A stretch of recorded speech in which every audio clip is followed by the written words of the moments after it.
Bonjour, on est le dimanche 29 novembre avec 2020 bien sûr, avec de la brume qui se présente, je veux dire, à distance, à distance. Bon, il s'avère que on est en plein mois de novembre, enfin je dirais en fin novembre, hein, parce que on a deux jours du mois de décembre.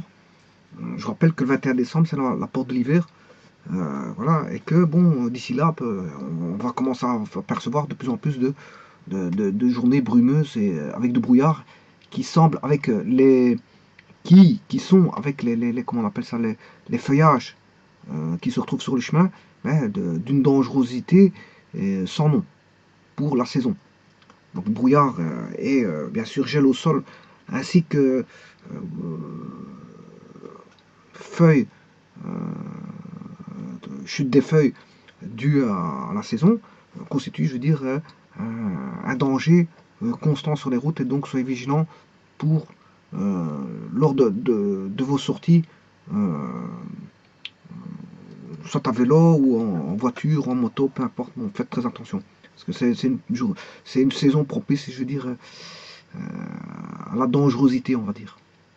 Alors ici, je vous présente donc une équation logarithmique avec, là, on se retrouve avec un logarithme de base 1,5, là, un logarithme de base 1,2, et là, un logarithme de base inconnu. Tout ça doit faire 1,1. Alors, vous voyez que c'est une équation, parce qu'on recherche le x, et je vous rappelle que le x ici, sur le dernier logarithme, on aurait pu mettre un x ici, voilà, et un x là. Alors, celui-ci, je peux l'appeler logarithme de type, de ce genre d'équation de type 1. Alors, il va s'apparenter à une structure qui va ressembler à ceci. Voilà, une structure qui sera, on va dire, toujours la même. Toujours la même. Alors, cette écriture-là peut s'écrire autrement. Alors, comment l'écrire autrement? On sait bien que le logarithme, certaines machines traitent le logarithme en base quelconque, y, voilà, de b. Alors, je vous rappelle que y doit être strictement positif et y différent de 1, de 1, voilà. Eh bien, le changement de base est donné par ceci. Donc, ce sera log de log. Si je fais un changement de base z, en z, voilà, log de z, voilà, log de z, là on aura b et là on aura y. Alors c'est valable pour la base 10, hein, c'est valable pour toute base, hein, z, pour autant que la base z soit, je vous l'ai dit, une base c'est toujours strictement positif. Et bien sûr, différente de 1. Alors, si je mets en base 10, ben, c'est log de 10. Mais 10, on ne met jamais le 10 en tant que base. Voilà, on sait bien que c'est 10. Je ne suis pas obligé de le mettre. D'ailleurs, pour le dénominateur, je ne veux pas le mettre. Je vais laisser comme ça. Et on aura ceci. Maintenant, si vous mettez en logarithme en base E, voilà, toutes les machines ne calculent pas logarithme en base Y, hein, quelconque. Certaines machines le calculent, d'autres calculent uniquement le logarithme en base 10 et en base E. Alors là, si je passe en base E, vous allez voir E ici, et là vous allez voir E. Alors, logarithme en base E, c'est tout simplement le ln. Hein. On a ln de B sur ln de Y. Voilà. Alors, si je devais passer uniquement en logarithme en base, m'occuper uniquement de la base, logarithme en base, logarithme népérien, à ce moment-là, je me contente de ceci. Alors, généralement, le Y, on va l'appeler le A. C'est le A, c'est la base A. Et B étant l'argument. Voilà. Donc, on a, si vous voulez, ln de log de A, B est égal, vous pouvez calculer. Si vous n'avez pas de machine qui calcule le logarithme en base quelconque, vous repassez par un quotient de logarithme. Bien sûr, le A doit être positif ou égal à strictement positif et plus grand que et différent de 1. Alors, je vous rappelle la fonction logarithme népérienne, qui est une fonction usuelle que vous devez connaître par cœur. Là, on a l'axe des y, l'axe des x, et la fonction logarithme népérien est une fonction qui fait comme ceci. Ouais, j'ai complètement loupé mon... Je recommence, en évitant de faire un saut. Voilà. C'est une fonction qui fait ceci, donc elle tend vers plus l'infini par là. Quand x tend vers plus l'infini, les y tendent vers plus l'infini. Voilà. Donc c'est une fonction, je veux dire, infinie. Infinie sur la droite. Et sur la gauche, c'est une fonction qui, quand vous tendez vers, quand la fonction tend vers 0 par la droite, 0, x tend vers 0 par la droite, c'est-à-dire 0,99, 0,999, 0,9999, 0, voilà, vous approchez de 0 par la droite. Parce que si vous voulez vous approcher par la gauche, ici on ne saura pas, mais par la gauche c'est moins 0,1, moins 0, voilà, etc. etc. Ce sera négatif et d'un côté positif. Bon, donc ici on se rapproche parce que à gauche elle n'existe pas la fonction. Et alors là, le y il tend vers moins l'infini. Alors, il y a des valeurs particulières à cette fonction-là. La fonction ln logarithme népérienne, elle est en 1, ln de 1, ça fait 0, et ln de e, ça fait 1. ln de e, ça fait 1. Voilà. Et alors, remarquez qu'elle est négative entre 0 et 1, et qu'elle est positive au-delà de 1. Ça a son importance ici. Ça a son importance ici. Voilà. Ça a son importance ici. Donc, ici, vous voyez bien que le ln de a, c'est un quotient de différent de 0. Alors, je vous rappelle que ceci, le a, doit être différent de strictement positif.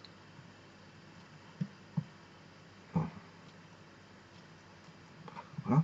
Le a est strictement positif et a différent de 1. Maintenant, vous allez me dire le b. Le b doit être strictement positif. Voilà, j'avais oublié le b, mais voilà, le b doit être strictement positif. Et là, vous le voyez, le b doit être strictement, c'est un logarithme. C'est un argument d'un logarithme, donc il doit être strictement positif. Mais il peut pas être, il peut pas être, si vous voulez, nul. Égal à 0, c'est interdit. Il peut pas être nul. On a un point là, un point, voilà, le x ne peut pas être pris là. On a une asymptote verticale, hein, d'équation. Ici, si vous voulez mettre une asymptote verticale, vous pouvez. Voilà, je mets une équation d'équation. Oui, si je suis en. Vous mettez une équation, une asymptote verticale. Bon, ici, elle n'est pas tellement verticale parce que j'ai mal dessiné mes choses. Voilà, donc ici, vous avez une asymptote. La fonction y égale ln de x possède une asymptote verticale, si vous voulez, en x égale 0. Ça veut dire A pour équation. Hein. C'est 3 traits. Un trait, 2 traits, 3 traits. A pour équation, x, la droite x égale 0, qui est une droite, si vous voulez, verticale, qui n'est pas une fonction. Hein. L'asymptote n'est pas une fonction, parce que pour un x, on a plusieurs y. Pour un x, on a plusieurs y, donc c'est pas une fonction.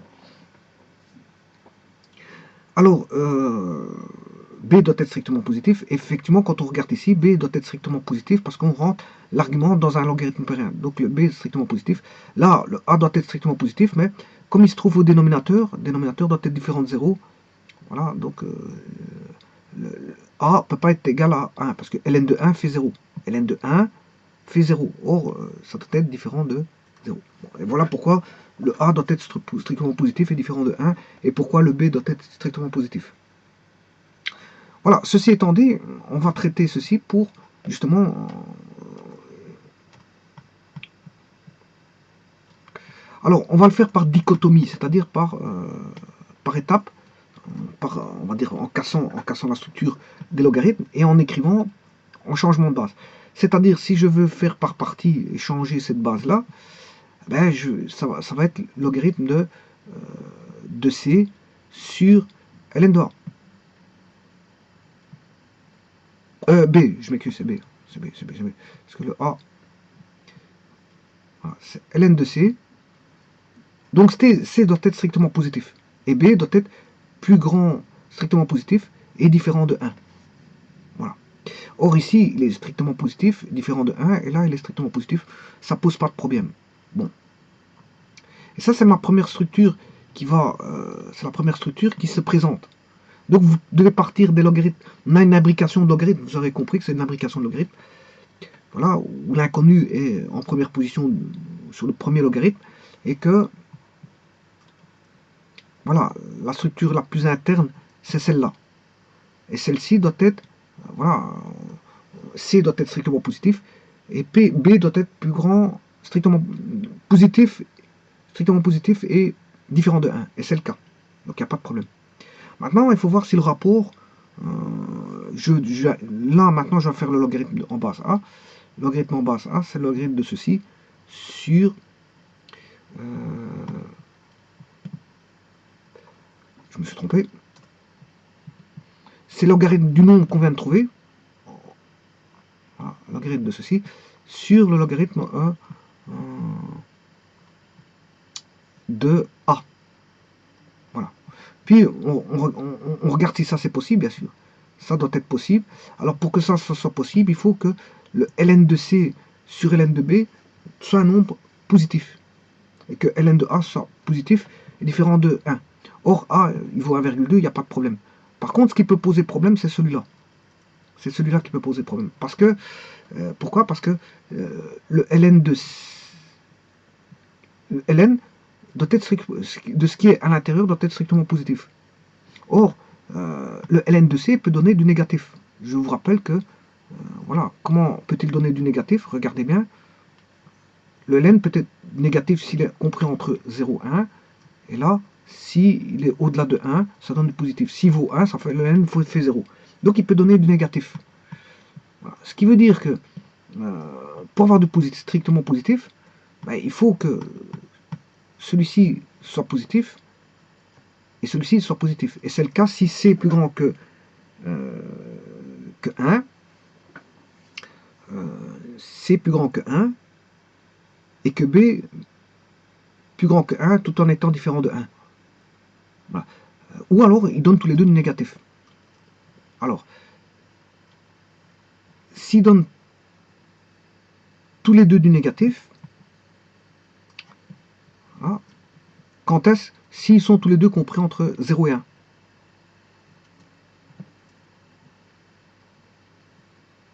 Attention que le C, ln de C doit être différent de 0 aussi. Hein. Parce que ln de 0, ça n'existe pas. Voilà. Ln de C doit être différent de 0. Donc il y a un grand domaine à rechercher ici, en fait, si vous voulez. Et là, ln de C doit être strictement positif. Voilà, et ln de B, bien sûr, différent de 0, et que, bon, on peut avoir du négatif et du négatif. Pourquoi? Parce que moins par moins donne plus. Voilà. Bon, mais autre chose, c'est que le rapport ne peut pas être plus petit que... le rapport doit être...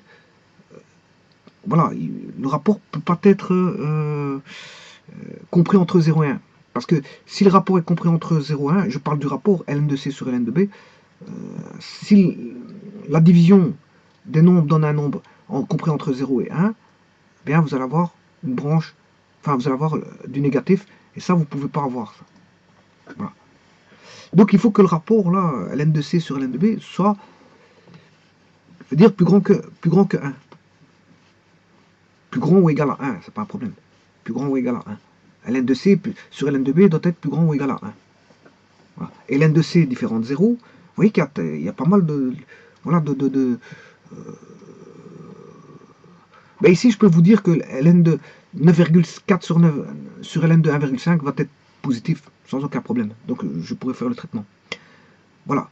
Alors, et le dernier ln, on va mettre le dernier ln. Le dernier ln, ben, c'est là où il y a l'inconnu, on va diviser par ln de x. Voilà. Et ça doit être égal à AD. Bon. Alors, le ln de x, je le fais passer dans le membre de droite. Voilà, ln de x. Bon, ici, j'ai un petit peu dépassé pour les crochets.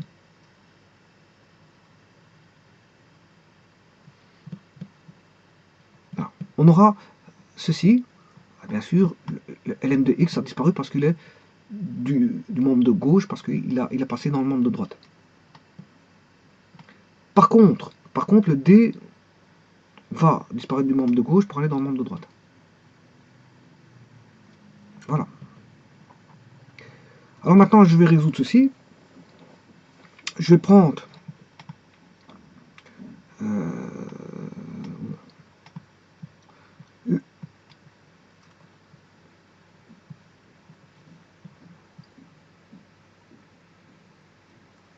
je vais écrire ceci.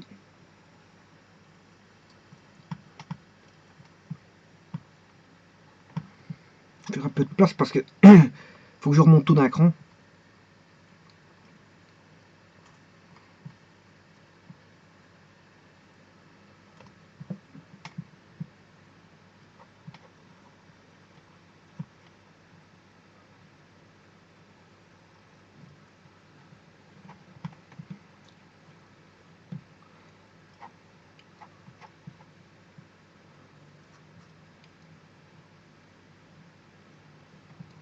Et réécrire mon B qui est ici.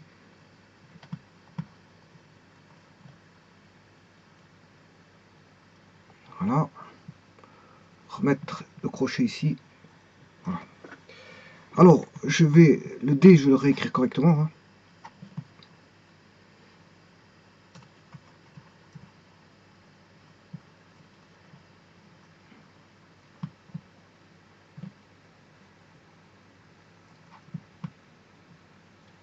Voilà, je mets le D qui est ici. Et ça, bien sûr, c'est ln de x. Alors, pour faire tomber le ln de x, je vais rechercher l'exponentielle. À ce moment-là, l'égalité redescend d'un cran encore une fois. Celui-ci va redescendre ici. Et là, on va mettre l'exponentielle ici.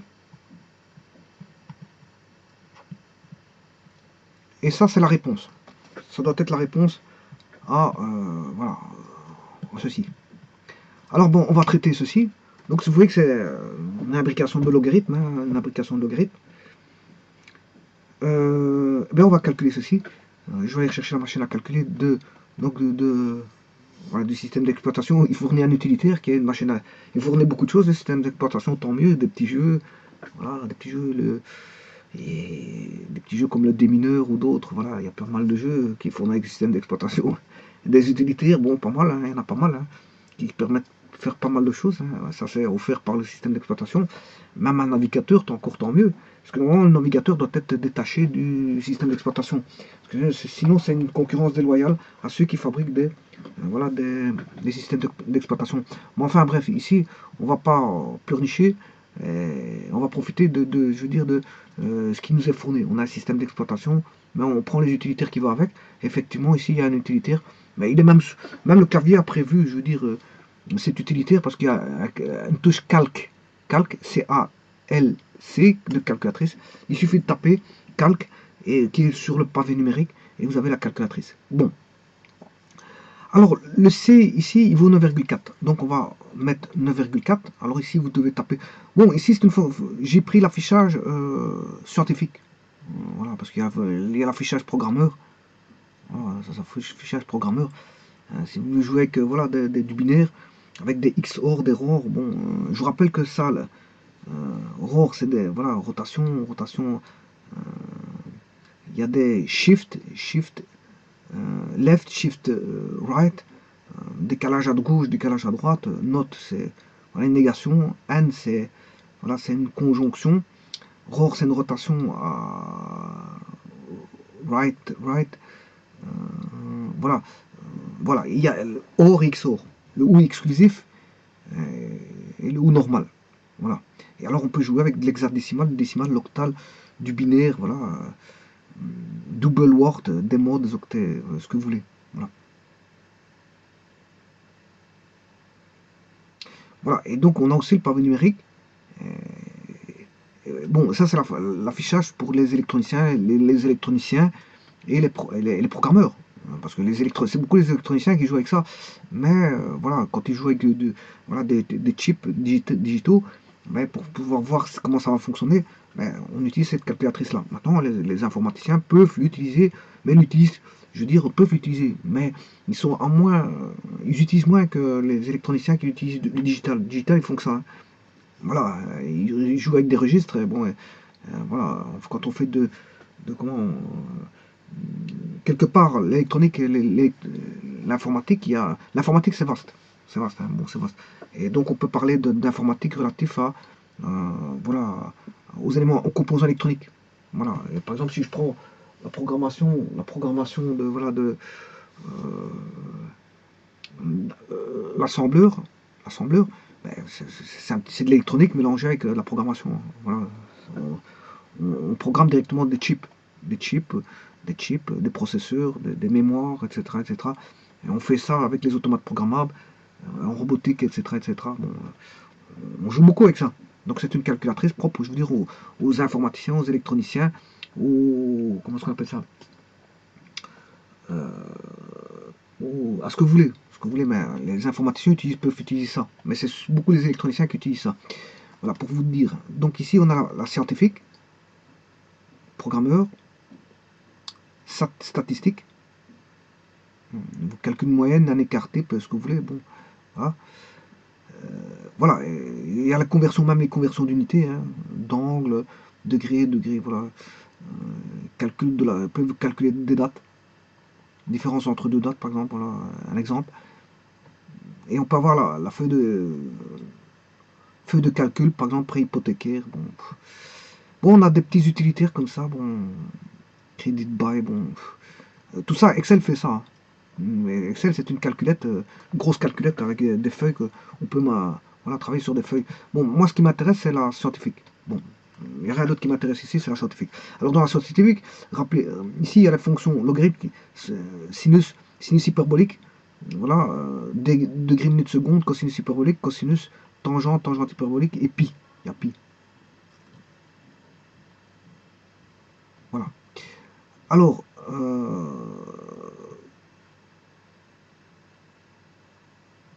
et pi. Voilà. Donc, ici, si vous tapez inverse, vous avez les fonctions inverses, hein. Ln devient il y a 10 touches qui vont changer. Ln devient e de x. Sinus x devient sinus réciproque de sinus, c'est-à-dire sinus moins 1, c'est-à-dire arcsinus. Cosinus moins 1, arcosinus. Cosinus devient arcosinus. Tangente devient arctangente. Sinus hyperbolique inverse. Sinus hyperbolique devient sinus hyperbolique inverse. Cosinus hyperbolique inverse. Tangente hyperbolique inverse. 1 devient frac. Doug devient DMS, degré minute seconde, et pi devient 2pi. Bon, c'est des. Voilà. Bon, moi, je travaille avec logarithme népérien, donc je réappuie sur inv. Alors maintenant, je vais remettre tout à 0 en appuyant sur C, et je vais calculer ce qu'il faut calculer, c'est-à-dire là, le C vaut 9,4, donc on a 9,9,4. Vous faites le logarithme, il faut aller à l'envers parce que certaines machines, il faut taper ln et puis 9,4. Par contre, ici, on tape 9,4 et puis ln. Voilà. Je divise par 1,5 ln. N'oubliez pas de faire égal. Voilà. Et ça, c'est la réponse de. C'est la réponse. Je vais même le copier. Voilà. C'est la réponse de ceci. Alors, j'ai pas besoin d'autant de décimales. Je peux travailler avec. Voilà, c'est un nombre irrationnel, hein. Il y a 3 petits points. Donc, je peux travailler avec 4 décimales. Voilà, de toute façon, j'ai gardé toutes les décimales. Ma machine est toujours présente. Voilà, là, ici. Ma machine a toujours le résultat en présence. Voilà, avec toutes les décimales. Bon, maintenant, je vais faire le logarithme de ceci divisé par le logarithme de A. Or, A vaut 1,2. Alors, je fais le logarithme de ceci. Voilà. Je divise par le logarithme de 1,2. Et n'oubliez pas de faire égal. On a 9,376. Voilà, donc je viens de calculer 9, ouais, je vais faire un copier-coller. Donc édition, copier. Voilà, je prends ici et je vais le garder avec, j'avais dit, une 4 décimales. C'est un nombre irrationnel, donc je vais mettre 4 décimales. 1, 2, 3, 4, 3 petits points. Voilà, et ça, ce résultat-là, n'est rien d'autre que le résultat qui a été calculé ici. Bon. Maintenant, je vais faire le ln de ceci, et puis divisé par d. Voilà. Donc maintenant, je fais ln, j'ai toujours ma machine, je fais ln de ce nombre, et je divise par d qui vaut 1,1. Voilà, j'ai 2, et n'oubliez pas de faire l'exponentielle, hein, parce que le 2, c'est ce qui se trouve au-dessus de l'exponentielle. Voilà, donc ce qui fait E de, je sais pas combien, la machine a trouvé, 2,034. 2,034. Voilà, et maintenant je vais faire chercher l'exponentielle de ceci. Vous allez chercher inverse exponentielle, et voilà, et il vous donne 7,65. Ce qui fait 7,65. 7,65. Si vous voulez avec beaucoup de décimales, la réponse est là. Bon, vous voyez 7,65,0109. Vous en avez tant que vous voulez, enfin tant que vous voulez, jusqu'à un certain nombre de décimales qui va très loin. Ça termine par 432. Donc ici, moi, je vais mettre 3 petits points. 7,65, 432. Voilà.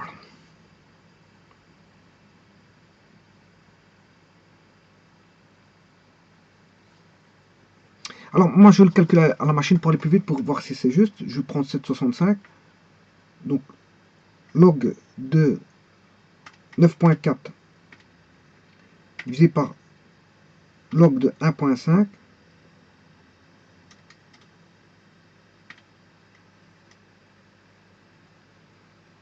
Voilà. Je prends le...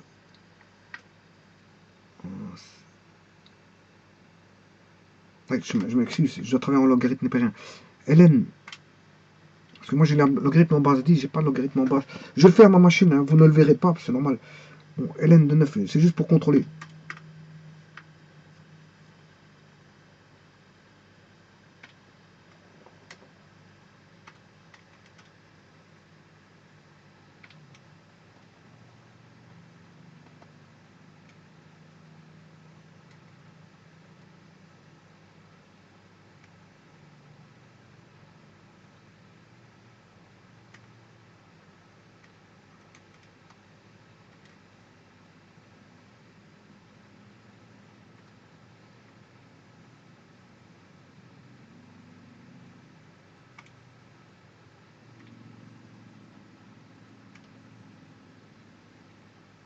Alors moi je vais aller rechercher le dernier résultat le plus loin possible.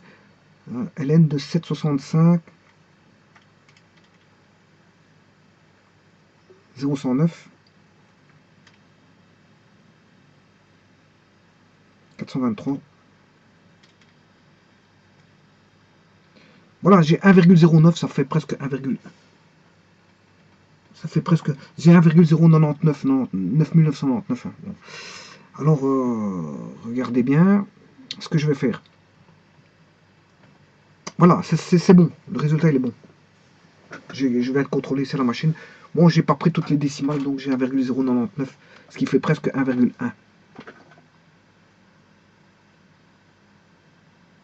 Voilà.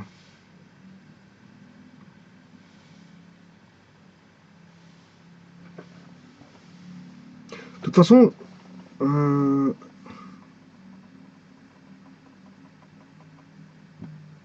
voilà, c'est exactement ça. Donc, maintenant, vous avez une méthode, hein, là, vous remplacez, vous connaissez A, B, C, D, vous avez tout. Hein. Voilà, vous avez tout, vous remplacez par A, B, C, D, vous avez tout. Le C, il est connu. Le C, il vaut 9,4. Le B, il vaut 1,5. Et le A, il vaut 1,2. Et le D vaut 1,1. Et donc, vous faites l'exponentielle de ce qui est là, vous avez la réponse. Donc attention, parfois on peut avoir des surprises parce que bon, ça n'existe pas toujours.